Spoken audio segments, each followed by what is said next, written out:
You're listening to Radio Long Island City, recorded at our studios near Hell Gate, 9 kilometers north of the Harbor Hill Moraine.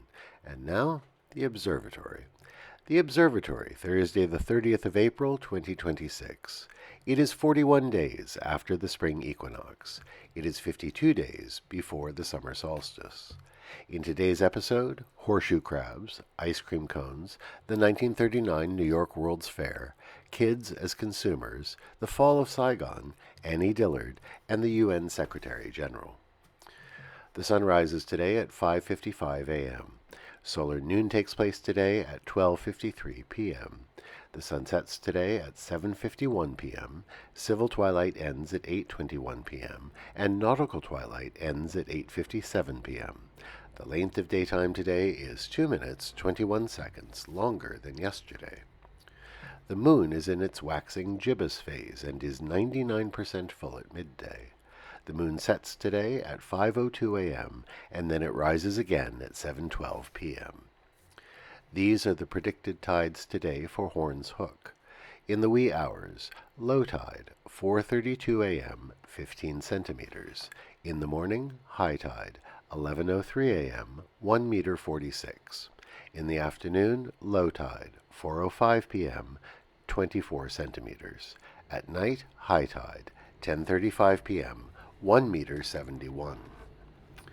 In our shared realm of plants and animals, as the month of May is now upon us, it's time for the horseshoe crabs to emerge from the deeper ocean and begin visiting our beaches to lay their eggs. Females can deposit upwards of 20,000 eggs at a time, which the males then fertilize.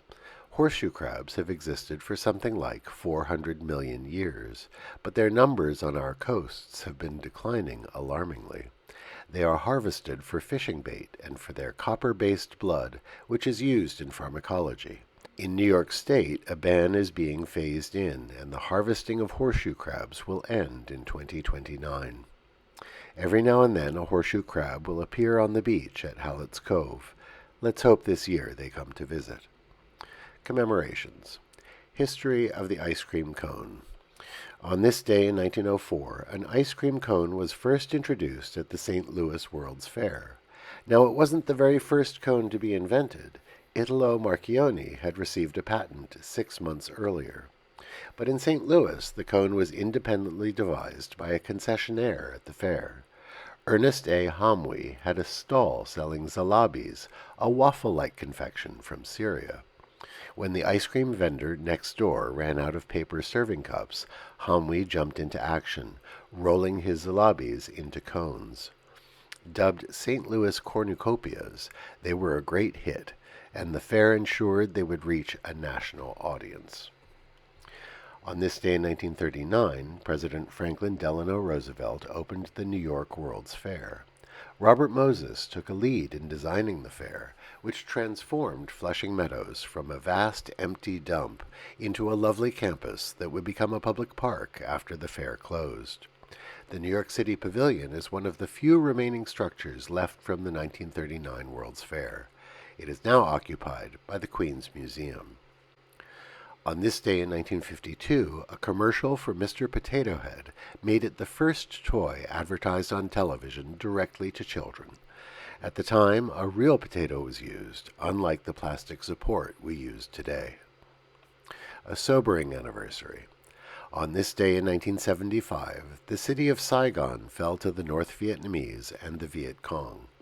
The Republic of South Vietnam was no more, and the Vietnamese War had come to an end.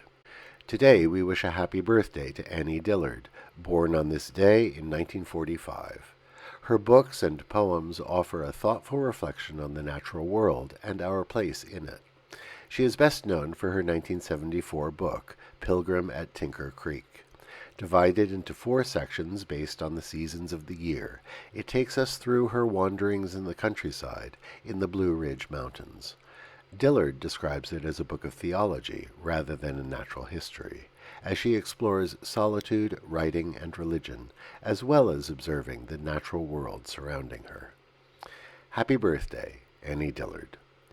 We also wish a happy birthday to Antonio Guterres, born this day in 1949. As leader of the Socialist Party in Portugal, he was elected Prime Minister in 1995. Afterwards, he served as the UN High Commissioner for Refugees. Since 2017, he has served as the Secretary General of the United Nations. Happy birthday, Antonio Guterres. You have your work cut out for you. Finally, on this Poem in Your Pocket Day, we leave you with a bit of verse. This one is particularly apt for those of our listeners who ride the subway. It's called In a Station of the Metro, and it's by Ezra Pound. The apparition of these faces in the crowd, petals on a wet black bough. And that is the Observatory, Thursday the 30th of April, 2026.